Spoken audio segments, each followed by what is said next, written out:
Bienvenidos a un nuevo episodio de Entre el punto y la U, el podcast de Urbanitae.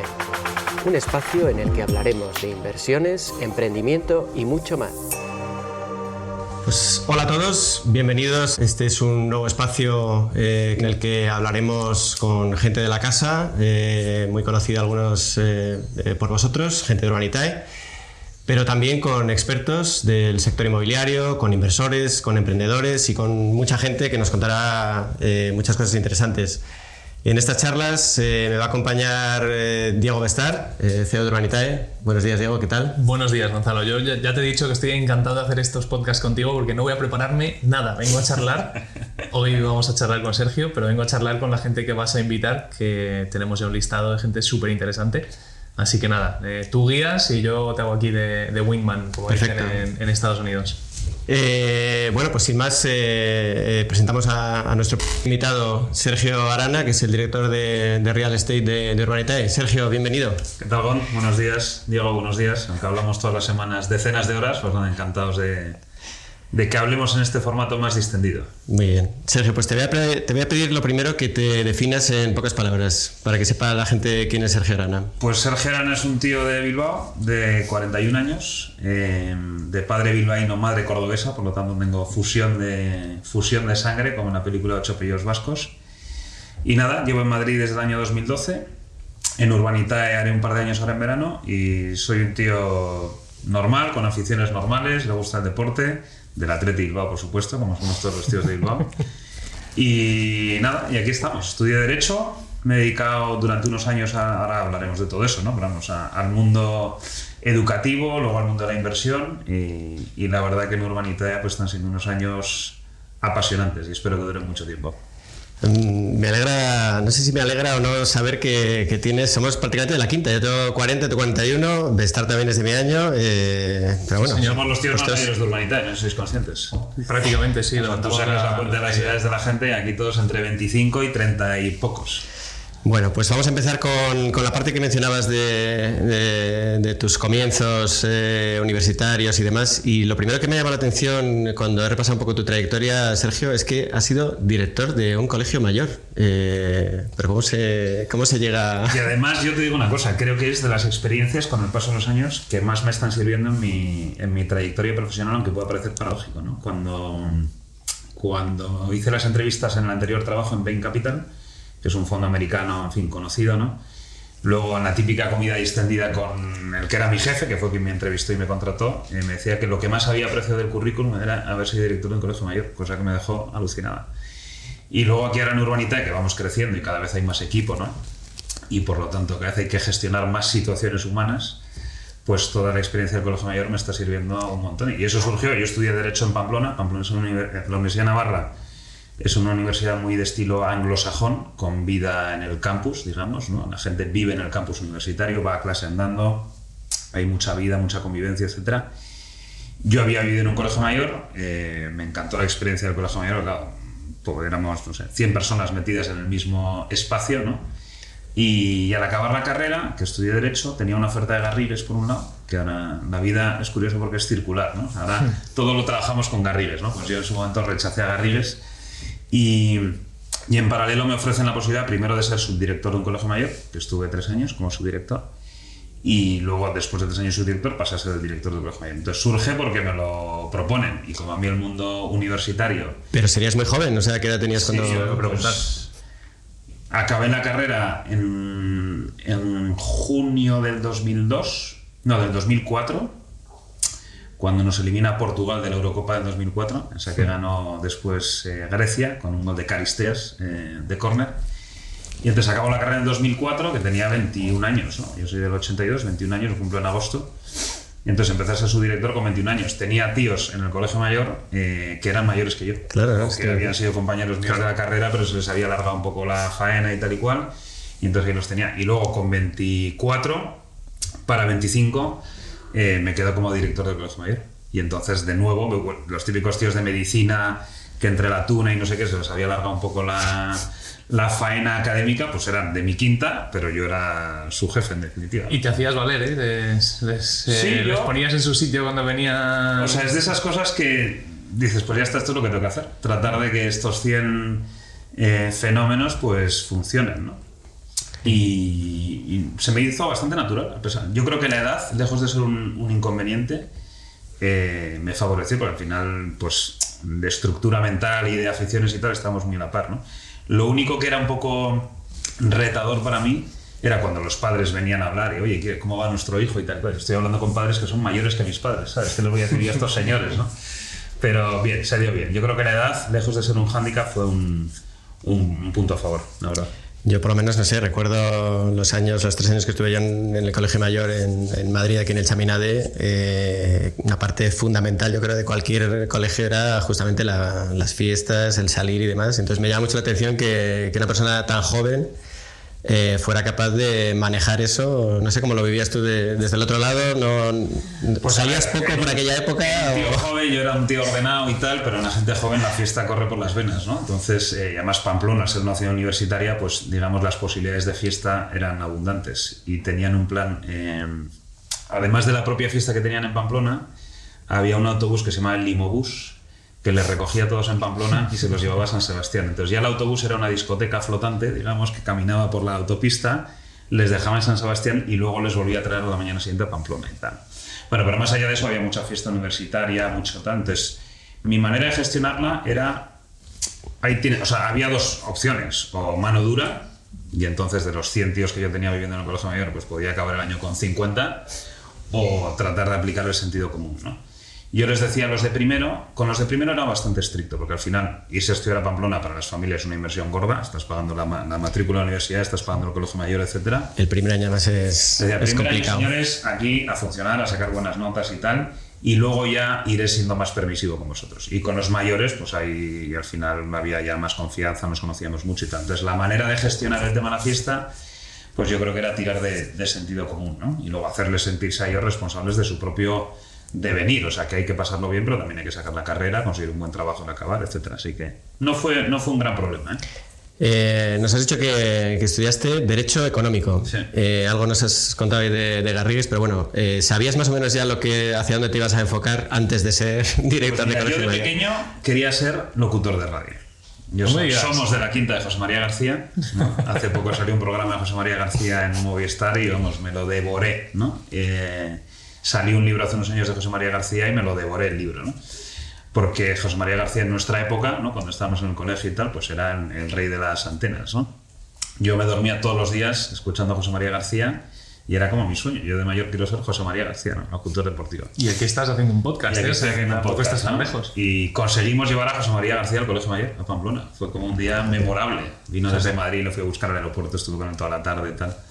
Empezó su intervención en la conferencia que nos dio con aquello de buenas noches, saludos cordiales, ¿no? Pues yo quería ser periodista deportivo, pero es verdad que mi padre es abogado y al final los padres suelen tener una influencia en los hijos.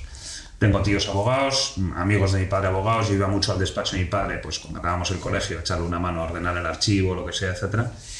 Y el derecho me llamaba la atención, porque creo que es una ciencia que estructura muy bien la cabeza y, bueno, y la vida de mi padre me resultaba atractiva, ¿no? Entonces me encaminé por el derecho. Pero el mundo económico siempre me ha gustado también. De hecho, yo desde los 14-15 años veía actualidad económica todas las semanas, ¿no? Madre mía.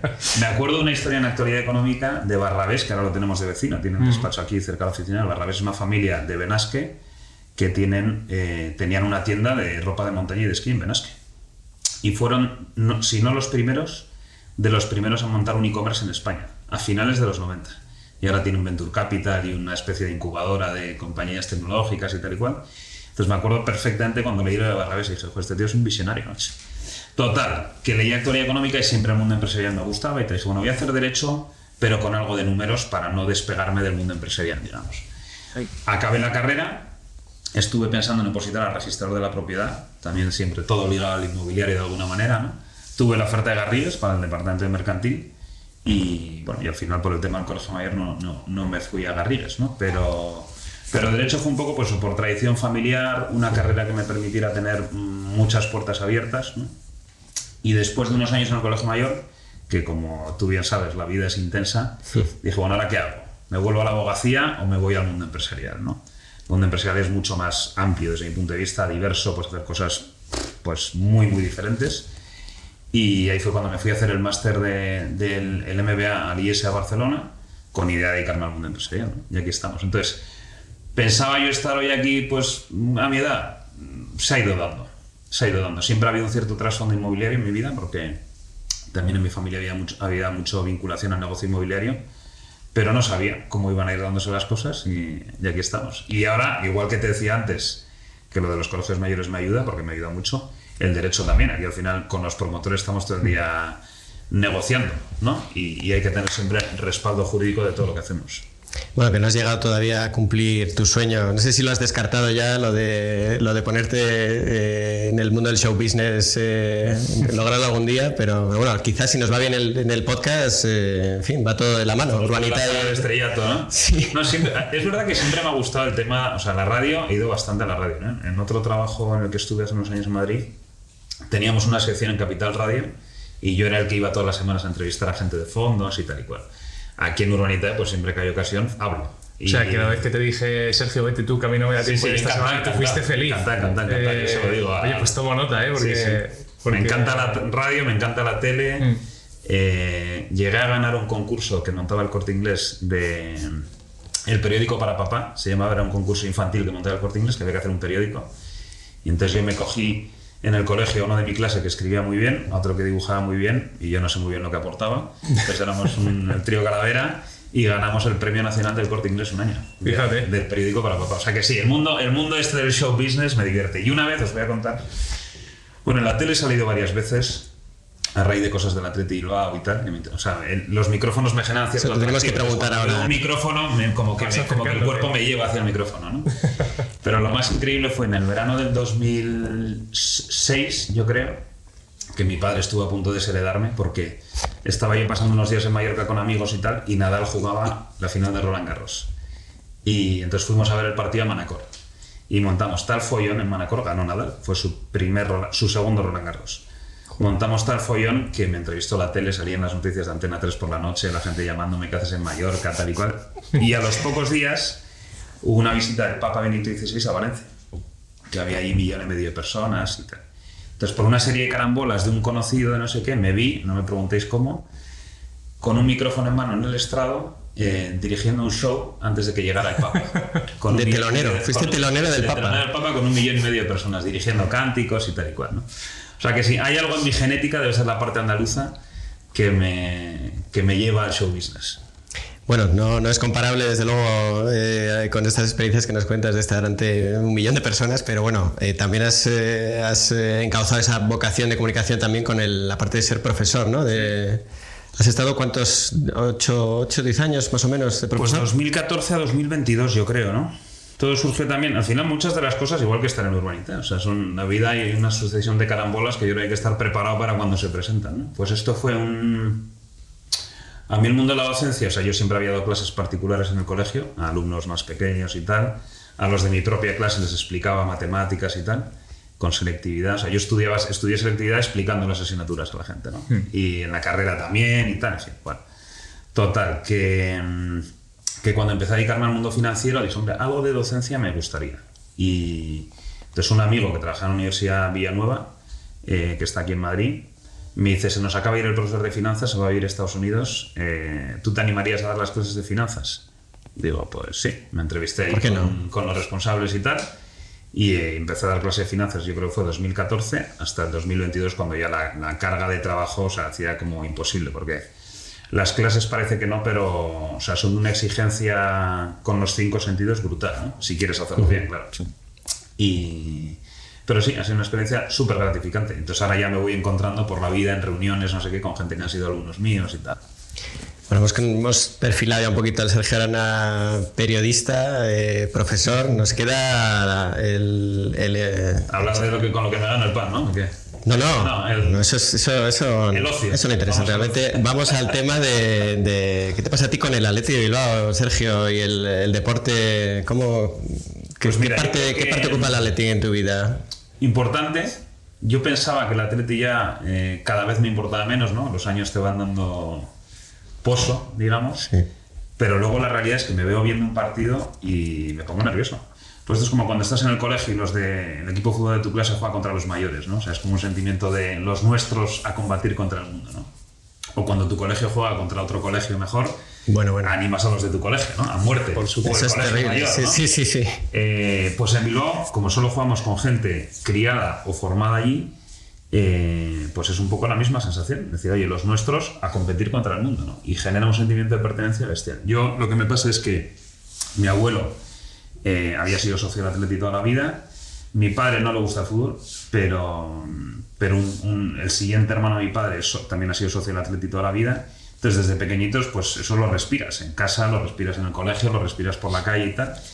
Y entonces ya está, es algo que te diría que no es optativo. O sea, yo soy del Atleti, pues por haber nacido donde he nacido, ¿no?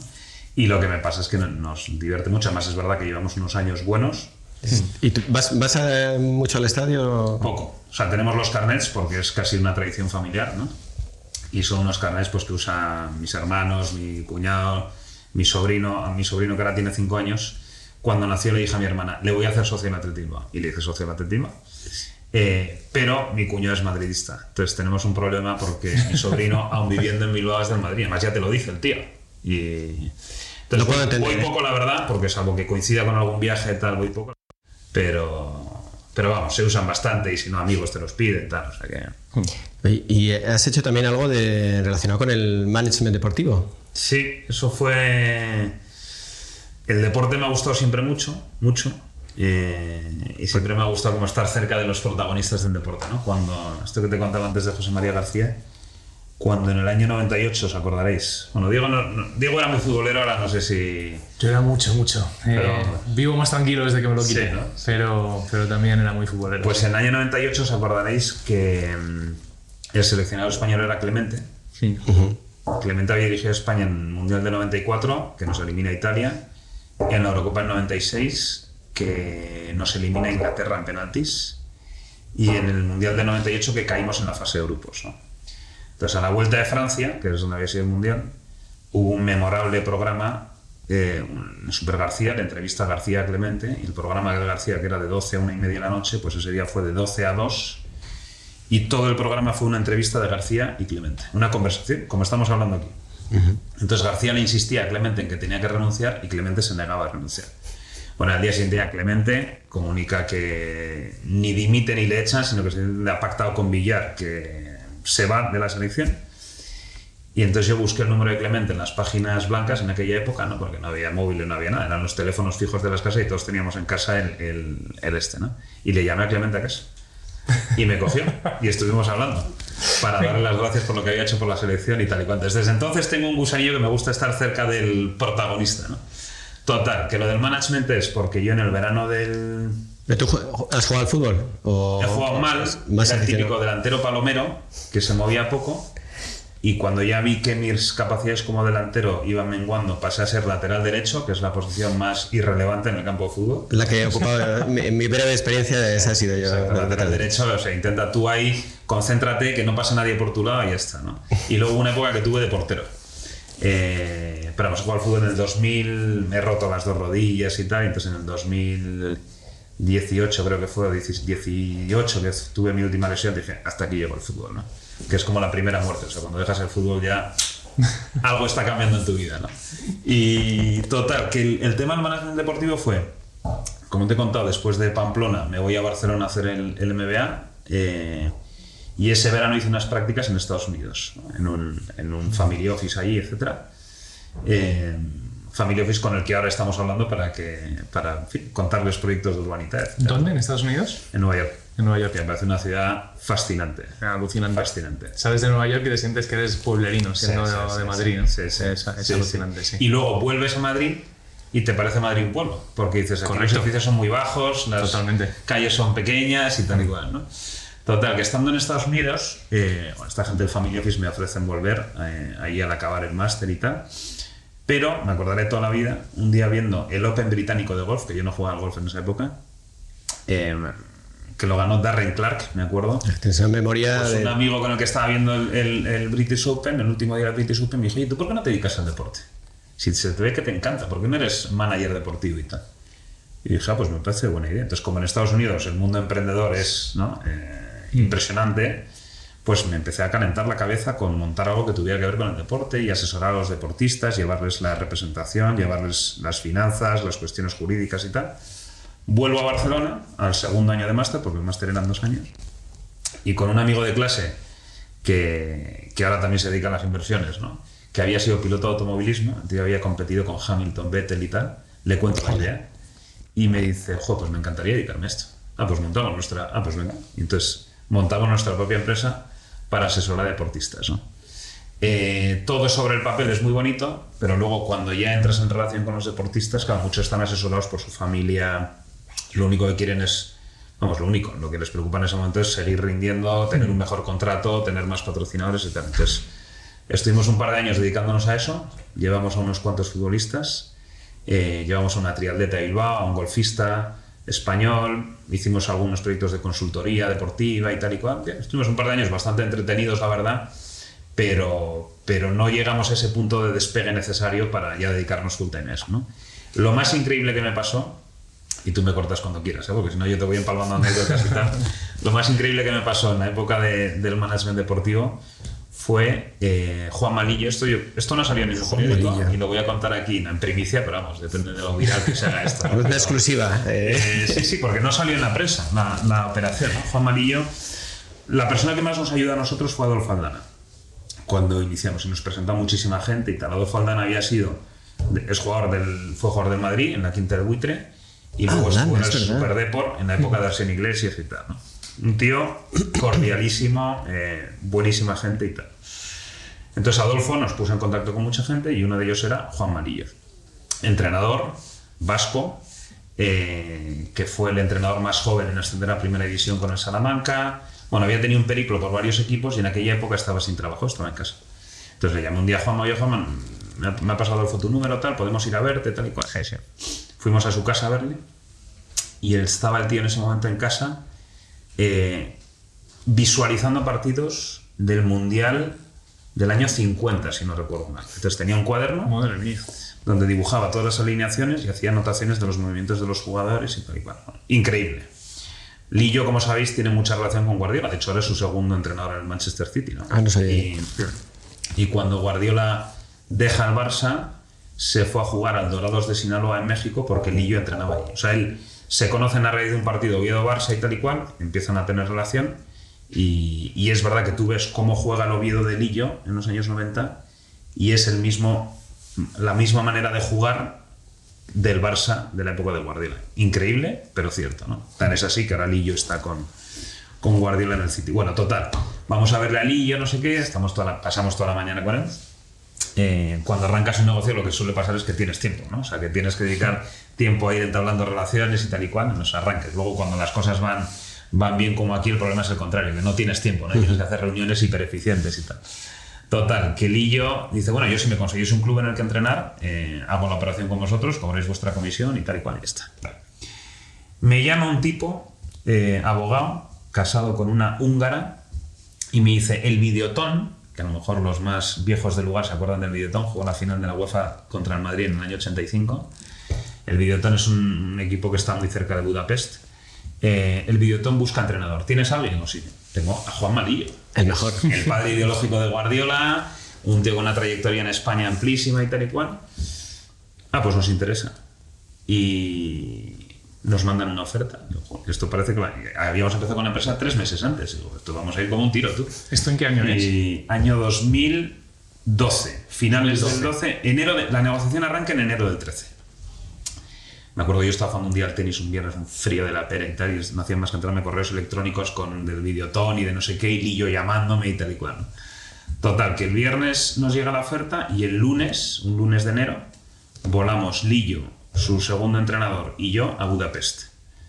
Y entonces allí nos viene a recibir... El calorcito de Budapest. Frío, nos matamos camino al estadio.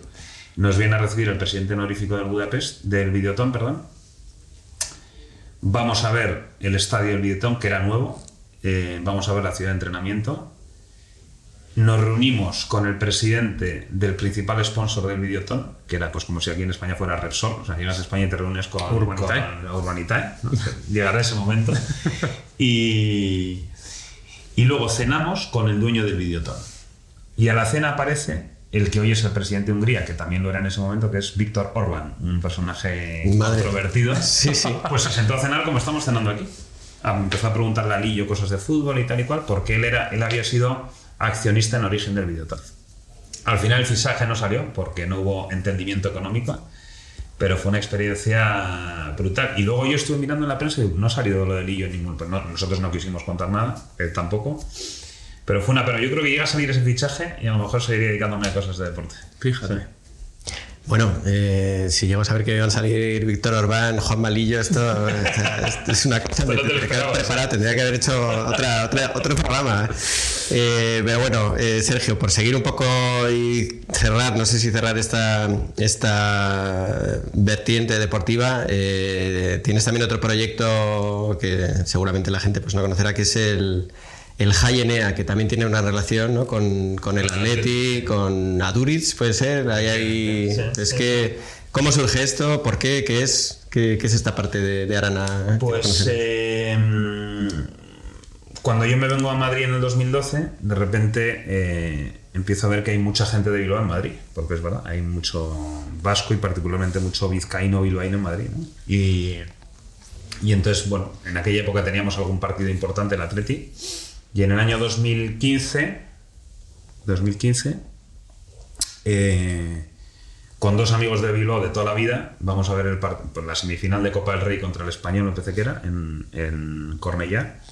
Quedamos a verlo, vamos a un bar en la calle Ponzano, pero vemos el partido de pie, una tele enana, un tío al lado de Bilbao, nos damos serga todo el partido. O sea, como experiencia como mala, ¿no? No es la manera en la que te apetece ver un partido importante. Ganamos 0-2, con goles de Aduriz precisamente y de Cheita, y jugamos la final de Copa ese año contra el Barça en el Camp Nou, que fue una final bastante controvertida, que perdimos 3-1 con gol de Williams, y yo estuve ahí en el Camp Nou y fue lamentable, o sea, no tuvimos ni media oportunidad, ¿no? Una pena, porque luego Aduriz, con el paso del tiempo, nos decía que si esa final se llega a jugar en campo neutral hubiéramos tenido opciones, ¿no? A pesar de que está Messi, Luis Suárez, Neymar y tal, pero el Atleti es verdad que está bien en eso. ¿Por qué se juega en el Camp Nou? Si no... Porque había que buscar un estadio con una capacidad mínima, no sé si era de 60.000 espectadores, y la federación decidió que fuese en el Camp Nou, lo cual fue un despropósito, porque claro, es que el Barça juega en casa, aunque la mitad de la grada fuera del Atleti o 3/4 partes, pero bueno, total, que ese verano, el verano del 15,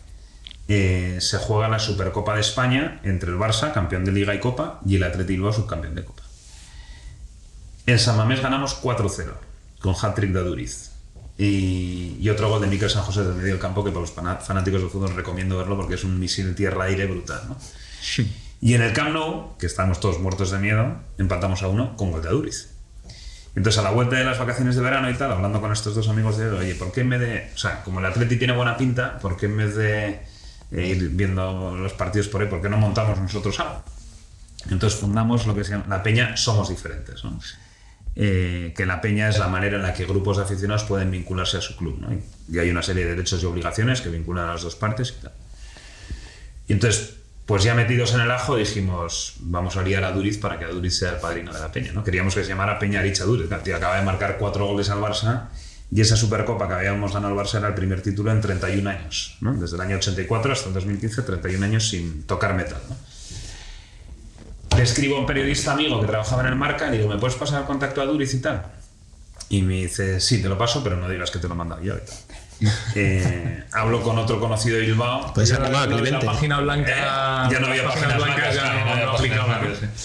Y entonces hablo con otro amigo, vamos, conocido de Bilbao, que era amigo de Aduriz, y le digo, oye, ¿tú me podrías echar una mano a acceder a Aduriz porque le queremos contar esto y tal y cual? El tío habla con él, y un buen día le escribo a Aduriz en el mes de septiembre o así del 15, le mando un WhatsApp, le digo, Aritz, soy Sergio Arana, no sé qué, tal, y para mi sorpresa el tío va y me contesta. Y me dice, Sergio, perdona, que está en Mallorca todo el día, no sé qué, tal, te llamo mañana a salir del entrenamiento. Entonces me llama Aritz Aduriz, ¿no? O sea, para un tío de Bilbao que te llame Aritz Aduriz en ese momento... El pantallazo de esa conversación... Lo tengo enmarcado, ¿no? Sí. Y pues es como si a un tío de Madrid ahora le llama Bellingham, o sea, es una cosa como inverosímil, ¿no? Y entonces Aduriz me dice, nada, joder, si me quedan 2 telediarios... Yo no, ser padrino de una peña, poner mi nombre, nada. Dice, bueno, de todas formas, si queréis un día cuando juguemos en Madrid, os venís al hotel y nos conocemos y tal. Entonces yo ahí dije, cosa que intento aplicar en otros campos de la vida, o sea, morder y no soltar. O sea, cuando intentas algo y ves que has cogido tal, hay que seguir hasta el final.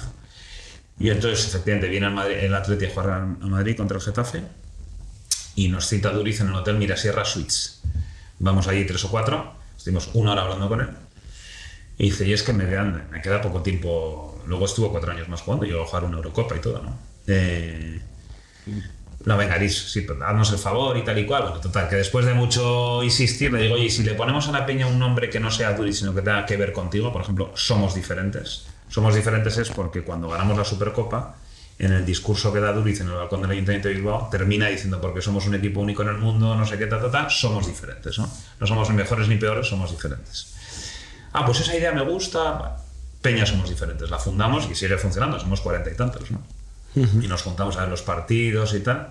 De vez en cuando viajamos con el equipo, en fin, hay como, y hemos traído a Del Bosque, a Iraola, de Marcos, a Duriz, o sea, hemos traído a Julen Guerrero, a Clemente, o sea, hemos agitado bastante largo, ¿no? Cada vez que vamos a Bilbao nos invitan ahí al palco, no sé qué tal. Teníamos mucha amistad con el presidente anterior, con Aitor Elizegui. De hecho, la semana pasada estuve aquí en Madrid desayunando con él. Y al actual le conocemos, a John también, ¿no? Bueno, total, que arrancamos con la peña y muy bien, ¿no? Y vino a Duriz a inaugurar y tal, o sea, muy bien. Y veíamos los partidos de prestado en un sitio, un local que nos dejaban para los partidos y tal. Pero dijimos, tenemos que tener nuestro propio espacio, hecho por nosotros y para nosotros y tal. Y entonces alquilamos enfrente del frontón Betty High, que es el último frontón que queda en Madrid. En Madrid hubo una época en la que había muchos frontones por la ciudad. Pues el último que queda se llama el frontón Betty High, que es patrimonio y está protegido, ¿no? Es del Ayuntamiento de Madrid y tal. Enfrente conseguimos un local del cual nos echaron los vecinos a los 9 meses. Y entonces ahí fundamos el Choco. El Choco Jayenea. Jayenea significa casa de la fiesta y el High es por jugar con el frontón Betty High, ¿no? Como estábamos enfrente. Y los Chocos, bueno, una sociedad gastronómica, yo creo que todo el mundo más o menos conoce, ¿no? Un espacio para juntarse, cocinar y pasarlo bien. Entonces la peña arranca en el 16, el Choco arranca en el 17, ya te digo que nos echaron de ese local, pero bueno, ya tenemos uno en el que llevamos 6 años funcionando muy bien. Entonces el Choco es un espacio, pues en Madrid, donde las casas en general no son muy grandes, ¿no? Donde pues te puedes juntar 30, 40 a cocinar, comer, vamos, y tiene un uso increíble, ¿no? Bueno, más de un sarao hemos celebrado ahí con el equipo Urbanitae también. Urbanitae, hemos montado cosas del equipo Urbanitae, cosas con promotores y más saraos queremos. Pues Diego cocina muy bien, de hecho, cocina varias veces en el Choco. Sí, tiene fama de... Aunque últimamente ya somos tantos que empieza a ser más complicado, pero la verdad es que es un lugar que es una pasada, ¿no? Y lo hemos disfrutado mucho. Sí. Pues de ahí viene todo, de Aduriz, macho. Si no hubiera sido por Aduriz... No, es sorprendente las vinculaciones que tienes con mundos, bueno, que poco tienen que ver en principio con lo que haces ahora, ¿no? Sí. Pero bueno, ya que hemos mencionado Urbanitae y que estamos en la sede de Urbanitae, pues vamos a hablar un poquito de esta parte, ¿no? De cómo llegas a Urbanitae, bueno, cómo os conocéis vosotros dos, cómo llega Sergio al equipo, porque es en junio, creo, del 22. Sí, creo del 4 de julio del 22, ¿no? Pues Sergio yo te conocí en la primera operación que hicimos en Urbanitae, antes incluso de que Urbanitae estuviera abierto al público, antes de tener la autorización, empezábamos a hacer algunos proyectos y nos conocimos por aquel entonces. No recuerdo exactamente cómo llegaste a nuestras oficinas y me interesa saber qué carajo pensaste cuando entraste en esa oficina y dijiste, bueno, esta gente que... Pues voy a decir la verdad, o sea, porque ahora es muy ventajista hacer la quiniela el lunes, pero la realidad es que yo desde el día 1 sabía que el modelo Urbanitae iba a funcionar. Lo tenía meridiano. Entonces todo surge por un amigo de Bilbao, que se llama Jorge Fernández, que le conoces. Yo en aquella época trabajaba en Aya Real Estate, que es uno de los servicers, bueno, ahora lo he comprado Intrum y tal, pero en aquel momento era uno de los servicers líderes en España. Y yo trabajaba en el equipo de desarrollo inmobiliario. Hacíamos promociones para Sareb, Cajamar, Liberbank, etc., ¿no? Como los bancos y Sareb y tal se quedaron mucho activos, pero sí que se va a desarrollarlo para...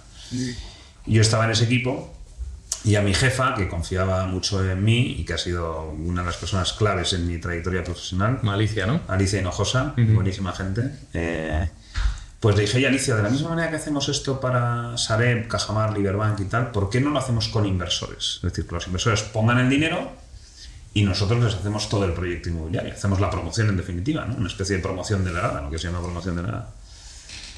Y me dice, pues me parece buena idea y tal. ¿Me dejas empezar a hablar con gente? Sí, tú muévete todo lo que quieras, habla con quien quieras y tal y cual. Bueno, y entonces en esa se lo cuenta a Jorge porque yo había leído en algún lado que Urbanitae se había constituido Urbanitae, pues esto te estoy hablando de enero del 18, y creo que Urbanitae llevaba 6 meses funcionando, más o menos, ¿no? Sí, empezamos en el 17, pero empezamos a hacer un poquito de ruido y comunicación, yo creo que en verano, finales del verano del 17, o sea, llevábamos ahí muy poquito tiempo. Sí. No habíamos hecho ninguna inversión por todavía. eso no se había hecho nada. Sí. Total, que le digo, sí, pues yo te presento a Diego Vestal, que es un tío fantástico, el CEO, tal, no sé qué. Y fui a las oficinas de Hermosilla a veros, y estabais tú y Jorge Turegano. Y la oficina vacía, ¿no? Éramos ¿sabes? Son como los pilares de, ¿no? Y la oficina vacía, ¿no? Y andaba por ahí Carlos Pulido, tal y cual. Sí. Total, que les digo, oye, mira, en Haya queremos empezar a impulsar esta línea de actividad, entonces está... pues muy interesante. Entonces empecé a presentarles operaciones de suelos que Haya gestionaba y tal. Y en ese momento, con un compañero mío de la carrera, promotor en Valladolid, Cavidel, que ahora hemos hecho 3 proyectos con ellos, le cuento a Mario Villa, que es muy amigo, como digo, ¿no? Toda esta, digamos, idea mía que había conocido Urbanitae, no sé qué, tal, y Mario me dice, pues me interesa. Me interesa, porque nosotros para poder hacer más proyectos necesitamos más dinero. Y entonces era un pequeño proyecto en la calle Murillo Valladolid, que eran 7 viviendas, un edificio, una casita que ellos habían comprado en la Caixa y que tenían que demoler para luego hacer el edificio. Y entonces ahí de alguna manera ellos eran los promotores, Haya actuaba como de controller, por decir así, y Urbanitae ponía el dinero. Entonces ese fue el primer ticket que levantó Urbanitae, que eran 200.000 euros en el verano del 18, si no recuerdo mal. Tengo el mail por ahí guardado. A mí me quitó 200.000 horas de sueño y de sufrimiento, porque claro, nosotros, Jorge y yo, por aquel entonces no teníamos inversores, no teníamos nada en Urbanitae. Entonces, claro, nos sentábamos delante de Sergio Arana, que venía de Haya, un hombre sobradamente conocido en nuestro país, y nosotros teníamos que dejar la cara de póker de sentarnos ahí y deciros, por supuesto que vamos a levantar el dinero. No, y mientras tanto pensábamos, a ver de dónde vamos a sacar 200.000 euros y a quién convencemos, ¿no? 200.000 euros hoy por hoy, imaginaros, ¿no? Pero por aquel entonces era una... Ayer tardamos 40 segundos en 2,5 millones, ¿no? Sí. Pues eso fue una tarea titánica al principio, ¿no? Sí. Pero bueno, ahí estuvo. Pues esa fue la primera toma de contacto. Y yo, de verdad te lo digo, este modelo va a funcionar porque los promotores necesitan dinero, los inversores es un tipo de inversión que al español le gusta. Y ya está, entonces ahí hablamos. Yo después de ahí me fui a Bain Capital en el 2019 y nada más entrar en Bain, o sea, yo me incorporo en Bain un 4 de septiembre, pues me llama Diego un 15 de septiembre para decirme a ver si me apetecía unirme a Urbanitae. Entonces la típica sensación que dices, ¿por qué ahora? O sea, acabo de incorporarme a Bain, me encantaría irme a Urbanitae, pero es que no puedo irme de un sitio al mes de haber llegado, ¿no? Claro. Entonces ahí mantuvimos el contacto. Dicho esto, o sea, pensando de forma, como dices tú, ¿no? Ya a posteriori, yo creo que probablemente fue bueno que no te unieras en ese momento, porque es verdad que Urbanitae por aquel entonces... no hubiéramos aprovechado tu perfil en esa entrada porque no teníamos potencia de tiro, era muy difícil sacar proyectos, pero bueno, al final se ha dado la historia, que ahora continúas contándola, pero visto con el tiempo igual ha sido hasta mejor, ¿no? Un poquito más de tiempo. Yo también aprendí muchísimo al final, joder. Claro. Es uno de los grandes fondos, han hecho muchísima inversión inmobiliaria en España y tal. Bueno, total, mantuvimos el contacto y yo desde Bain intenté que hiciéramos alguna operación cuadrando activos de Bain con un promotor y con Urbanitae, pero no se dio, pero tuvimos unas cuantas reuniones y tal. Y llega el verano del 21, me rompo el tendón de Aquiles ese verano. Es verdad. Y puede parecer una tontería, pero a raíz del tendón de Aquiles yo viajo a un encuentro inmobiliario en Cádiz que estaba Diego de ponente. Y entonces en la cena, que hacía, pues igual hacía un año que no nos veíamos, yo creo que yo iba con las muletas, la protección esa para el tendón y tal, yo creo que a Diego le di tanta pena de este pobre chaval y tal, que viene aquí, coge, estuvimos media hora así hablando en la cena. Sí. Luego otro día voy a rehabilitación, aquí al lado de la oficina, y me encuentro a Ture por la calle. Y en el mes de marzo del 22, de repente me escribe Diego un día para ver si nos tomamos un café. Y entonces yo pensaba que era para retomar las operaciones Bain, Urbanitae y tal, ¿no? Tan es así que yo en la oficina lo conté. No, he quedado con Urbanitae a ver si les podemos vender algo de lo que tenemos en cartera y tal y cual. Y entonces empezamos a tomar un café en la sala del fondo, que no había nadie en la oficina, pues había ido todo el mundo a hacer el reconocimiento médico, me acuerdo perfectamente. ¿Qué memoria tiene? Y me dice, digo, ¿por qué no te vienes? Y digo, pues a lo mejor ahora sí. Llevaba 3 años en Bain y tal, y digo, pues a lo mejor ahora sí. Y le pregunté un poco en qué volúmenes de inversión estaba Urbanitae en ese momento. Entonces yo ya vi, o sea, siempre había creído en Urbanitae, lo digo de verdad, pero en aquel momento vi, o sea, que ya la curva de crecimiento estaba reflejando ya en las cifras. Pero a lo bestia, ¿no? Y el problema fue que en Bain tenía 3 meses de preaviso, entonces estuve 3 meses ahí, ¿sabes? Con ganas de venir aquí y tal, intentaba venir a los comités, pero me ponían una reunión allí, pero tal. Y ya por fin me incorporé en julio del 22. Y la verdad que, o sea, encantadísimo. Yo siempre tenía la duda, ¿no? de viniendo de un sitio como Bain, con el nombre que tiene, el posicionamiento que tiene en el mundo financiero, bueno, los que venís de grandes empresas, siempre he tenido esa duda de cómo se percibe una empresa como Urbanitae, ¿no? Es verdad que tú nos conoces desde el principio, sí, ¿no? Desde antes del principio, nos conoces en los preludios, pero estando en Bain todavía no éramos tan conocidos como somos ahora. Es decir, tú nos conocías de cerca, ¿no? Pero tu percepción desde fuera, aparte del potencial que tenía esto, yo creo que te lo preguntaba mucho, ¿no? Sí. Pero ¿tú cómo lo ves esto, ¿no? ¿Qué percepción tienes de Urbanitae? O sea, yo la percepción que tuve y que la mantuve en el tiempo de Urbanitae desde el día 1, cuando analizabais la operación de Valladolid, es en rigor. O sea, estos tíos, da igual cuánto sean en la empresa, da igual cuánto dinero levanten, tal, analizan las operaciones como si fuese una inversión de 100 millones de euros. Y entonces eso desde el principio me impactó. Además, Turen, o sea, bueno, tú y yo somos de la quinta más o menos, pero Turen en aquella época tenía 25 años, yo creo. Sí, sí. Y entonces siempre la sensación con Urbanitae desde fuera es gente rigurosa y gente que sabe crecer al ritmo adecuado. O sea, que no hacen tonterías, en definitiva, ¿no? Entonces, rigor y seriedad y prudencia, ¿no? Y en aquella época es verdad que, no sé, en julio del 22 igual ese año se habían levantado, no sé, 30 millones de euros por ahí, ¿no? Sí, me parece que... En total, puede ser, sí. En total o en lo que se llevaba de año, no me acuerdo. Porque el 22 lo terminamos en... En el 22 65 por ahí, ¿no? Sí. Eso es. Estaríamos por Pero ahí. ya, o sea, ya se veía, y luego yo hablando con promotores y tal, te das cuenta que es algo que aporta valor. Hay un grupo promotor muy conocido en el País Vasco, que se llama Grupo Iber, que todavía no hemos hecho nada con ellos, que su modelo es precisamente eso. O sea, ellos ponen algo del capital y el resto lo ponen industriales vascos. Entonces, la idea de juntar dinero de gente para desarrollar proyectos inmobiliarios tiene todo el sentido del mundo. Y al promotor, entonces yo veía Urbanitae y digo, estos tíos tienen capacidad de levantar dinero. Y lo que ofrecen para los promotores tiene todo el sentido del mundo. Por lo tanto, esto va a crecer todo lo que nosotros seamos capaces de hacer que crezca, porque la idea es imbatible. Entonces, esa era la percepción, sinceramente.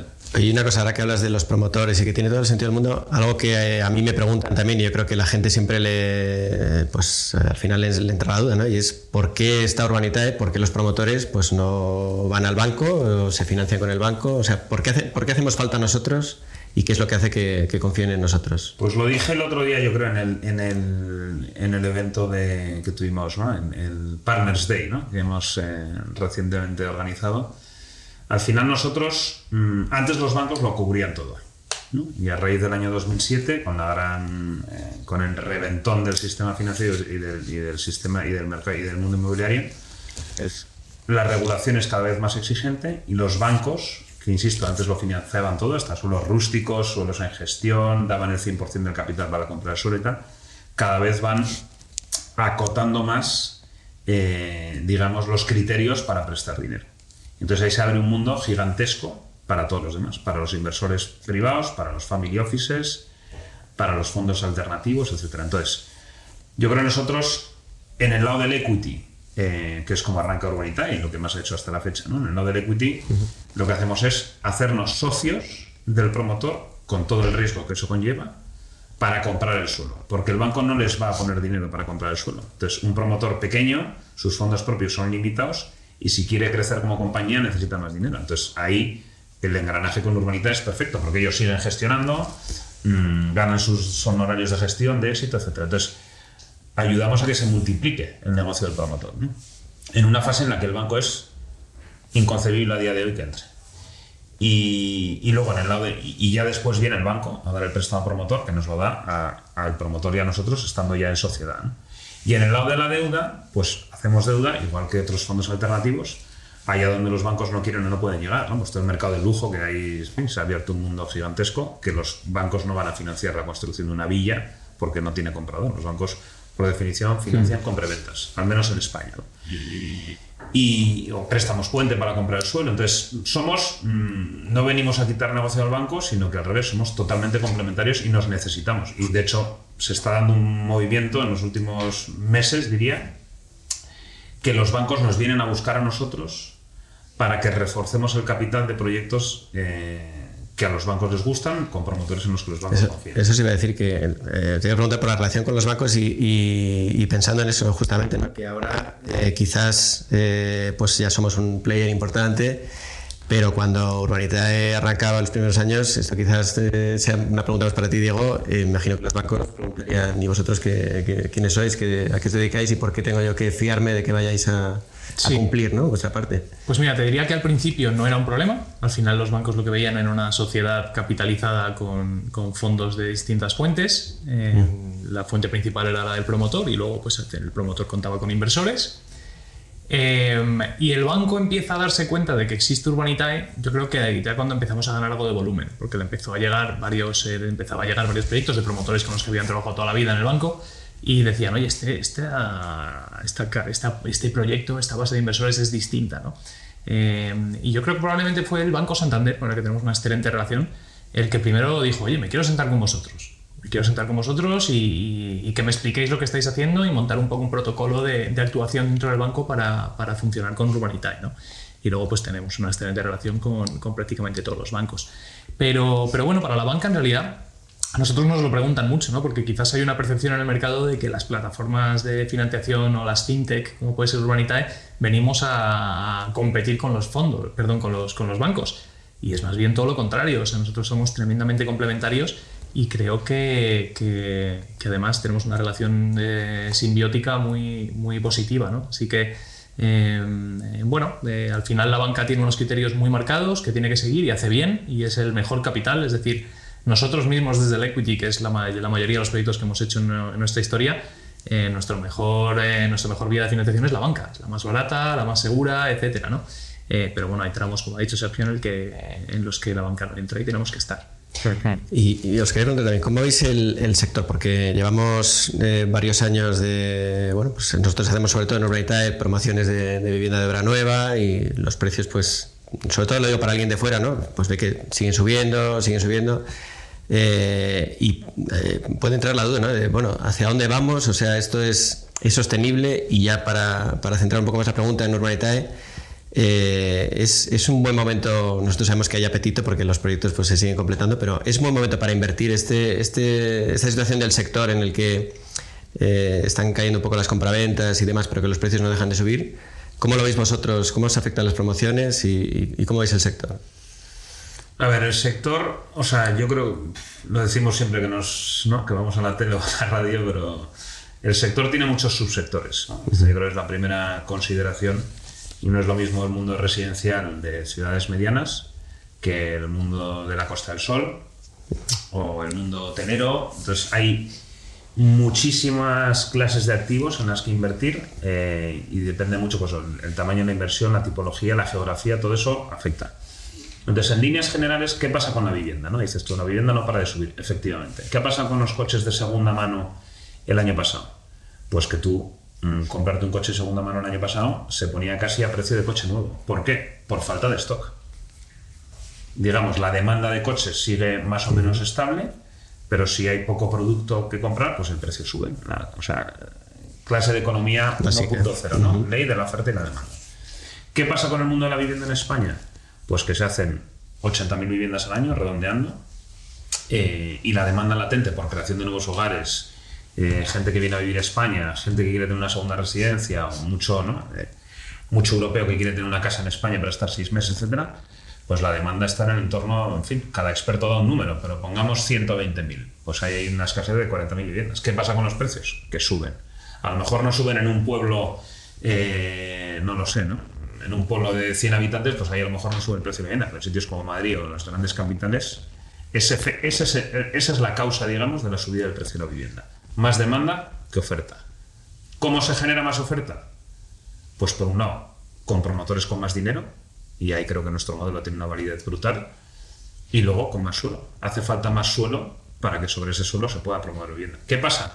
Que el proceso de fabricación del suelo, hasta que llega un trozo de suelo en el que se puede hacer un edificio, pasan muchos años, desde que ese suelo el ayuntamiento declara que es un suelo urbanizable, es decir, en el que se puede hacer un desarrollo urbano, hasta que se pueden poner ladrillos, pasa muchísimo tiempo de tramitación, ahí la administración consume muchísimo tiempo, y de inversión de dinero, que a veces es un dinero más a largo plazo, por lo tanto el inversor es más miedoso ante ese tipo de inversión. Entonces, solución, más dinero en manos de promotores y más suelo. Con eso, entiendo yo, además de poner más vivienda, digamos, asequible en carga, todas estas medidas ahora que se están dando, ¿no?, de avalar, digamos, a los jóvenes para que puedan dar esa primera entrada para la vivienda. Claro, venimos de una época en la que los bancos daban hipotecas del 110%, con lo cual cualquier persona podía comprarse una vivienda y decir, bueno, ya la iré pagando, ¿no? Y si no, ya la venderé y con eso ya salgo de la hipoteca. Entonces, ahora que el sector financiero creo que hacen las cosas con muchísima más prudencia, pues también comprar una casa es más exigente para el comprador. Entonces, toda esa conjunción de factores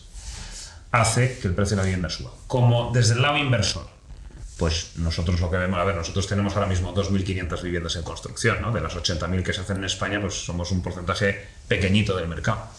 Es verdad que nosotros somos muy, digamos, tenemos la capacidad de buscar cosas, pues muchas veces bajo el radar, que a lo mejor no atraen el interés de los grandes fondos o de las grandes promotoras. Entonces, invertir con nosotros creo que da acceso a oportunidades muy off-market, si se puede decir así, ¿no?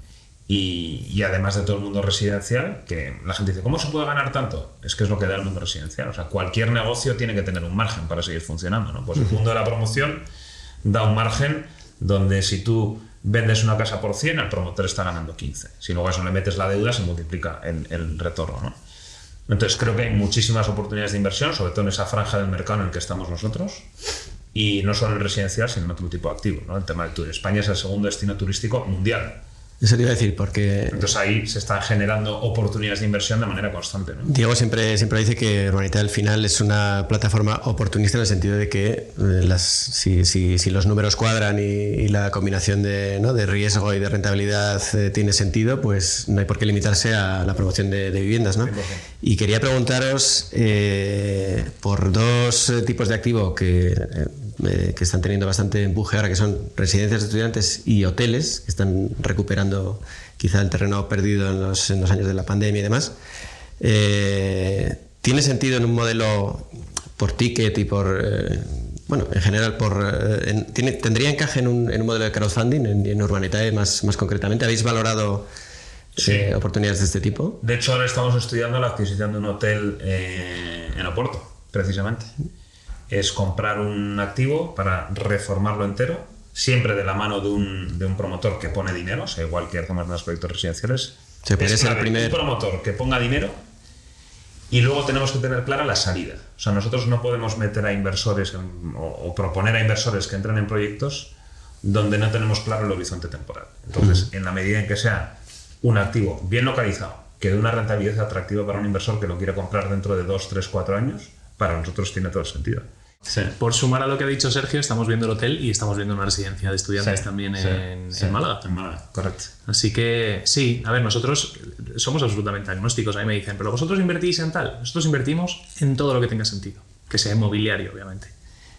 Y esto es un punto que tenemos nosotros de ventaja versus muchos fondos de inversión que hay por ahí, ¿no? Un fondo de inversión, para los que conozcan cómo se monta un fondo, tú al final tienes una tesis de inversión, le planteas esa tesis de inversión a mucha gente, muchos ricos, y todos pues dicen, venga, pues yo aporto tanto, yo aporto cuánto, y hacen casi un crowdfunding dentro de un fondo de X millones de euros. Pero esa tesis de inversión tienes que cumplirla hasta el final del fondo, es decir, tú tienes que hacer el deployment, invertir ese capital levantado, y puede darse el caso que estés en el segundo o tercer año de inversión y que la tesis de inversión ya no tenga sentido. Entonces se encuentran con un problema, ¿no? Nosotros tenemos comités de inversión todos los lunes, cada semana, y en esos comités vamos tomando decisiones según vemos el mercado, y podemos pasar de hacer por ejemplo, todo equity, como hacíamos en el 22, hacer 50% de equity y 50% de deuda, a, por ejemplo, empezar a invertir en lujo, que es algo que propuso Sergio ya, yo creo que hacia finales del 22, dijo, el año que viene tenemos que hacer Urbanitae Prime, creo, que a ti te encanta ponerle nombres a todo, ¿no? Al final no salió el nombre adelante, pero sí ha salido el modelo de negocio y nos está funcionando muy bien, ¿no? Al final tenemos una flexibilidad de toma de decisiones de inversión que pocas entidades en el mundo de la inversión inmobiliaria tienen. Bueno, y por ir concluyendo, que desde luego me queda claro que podríamos seguir hablando, sobre todo contigo, Sergio, horas y horas. Pero bueno, vamos a cerrar con las dos preguntas que le vamos a hacer a todos nuestros invitados. La primera, ya que hablamos de inmobiliario, de inversiones y demás, es, no sé si te quieres mojar ahora, pero bueno, ¿cómo invierte Sergio Arana o qué recomendaciones de inversión darías tú? Yo recomiendo lo que hago yo, que es diversificar, ¿no? O sea, creo que es, si la lección 1.0 de economía es ley de la oferta y la demanda, la segunda es la diversificación. Entonces yo, a mi nivel modesto, lo que procuro hacer es, por un lado, algo de dinero en mercados de capitales, renta fija y renta variable, pero por edad ahora más renta variable, la verdad, porque hay más, digamos, tienes más capacidad de recuperarte, en principio, si las cosas van mal, ¿no? Entonces hay más o menos la mitad, y la otra mitad sinceramente son proyectos de Urbanitae, porque ya que estamos aquí todo el día viendo proyectos, pues pero no en un proyecto Urbanitae, sino tratar de poner en distintos, porque al final, por pura estadística, pues algunos irán alineados con el plan de negocio, otros a lo mejor se retrasan, otros lo mejorarán. Entonces, y muchos amigos, estando yo aquí, pues son constantes, ¿no? Y a Diego le pasará y a ti también. O sea, que al final la gente dice, ¿y dónde mete el dinero? Avísame de un proyecto bueno. Entonces, diversificación. No se puede tener todo el dinero en inmobiliario, ni se puede tener todo el dinero en mercados de valores. Creo que hay que tenerlo repartido, y dentro del inmobiliario repartido. Igual que cuando tú inviertes en bolsa, la cultura de nuestros padres y abuelos era comprar telefónicas, BBVs e Iberdrolas, ¿no? Yo creo que ahora cualquier persona lo tiene metido en un fondo, que a su vez ese fondo invierte en muchas compañías, fondos en Estados Unidos, en Europa, etcétera, ¿no? Pues diversificación para mí es la máxima, ¿no? Y en Urbanitae, desde luego, vamos, creo que hacemos un trabajo de análisis brutal.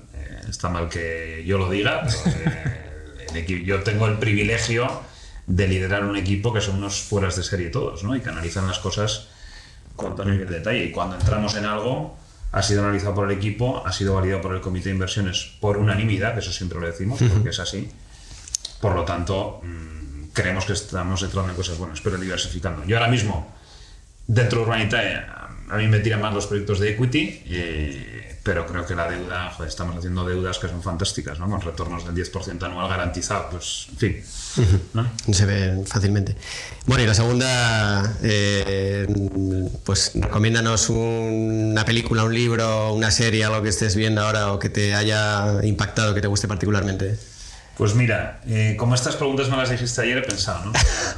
La última película que he visto, no soy el tío más cinéfilo del mundo, la verdad, solo me gustan películas que sean historias humanas, ¿no? Todo lo que son naves espaciales y cosas raras. ¿Qué te va la ciencia ficción? Cero. Es un defecto, bueno, no es un defecto, una virtud o es lo que es, pero a mí me gustan películas que sean historias humanas. Entonces, aunque ahora todo el mundo está hablando de ella, yo la vi en Navidades, La Sociedad de la Nieve me pareció brutal. Yo había visto Viven.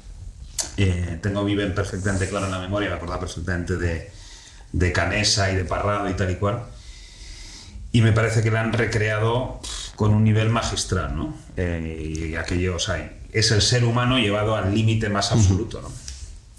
Eso de película. De libro, a mí me gusta mucho, me gustan la novela, me gusta desde luego, me gustan libros históricos, y luego me gustan libros que hablan de personajes interesantes, ¿no? Entonces, ahora mismo estoy con un libro de historia de España y en paralelo con una novela de la Segunda Guerra Mundial que se llama La luz que no puedes ver. Pero de los que he terminado últimamente, el más brutal, y lo he recomendado mucho, es uno que se llama Nadie lo sabe, que es una novela histórica con muchos datos históricos sobre la vuelta al mundo del Cano y Magallanes. Nadie lo sabe. Pues, y luego de series estoy viendo una que está financiada por crowdfunding, sí. que se llama The Chosen, que es de la vida de Jesucristo, que lo han hecho unos americanos, muy bien hecha. Y entonces ellos levantan el dinero capítulo a capítulo, y cuando tienen el dinero levantado graban el capítulo. Fíjate. Interesante. Nosotros elegimos el proyecto, levantamos la pasta, hacemos el proyecto, ¿no? Pues Otra posible línea de negocio, Diego, no te digo más. Sí, tomamos nota. Pues nada más. Muchísimas gracias a los dos. Muchas gracias, Sergio, por contestar a nuestras preguntas. Es que ricasco y hasta la próxima para todos.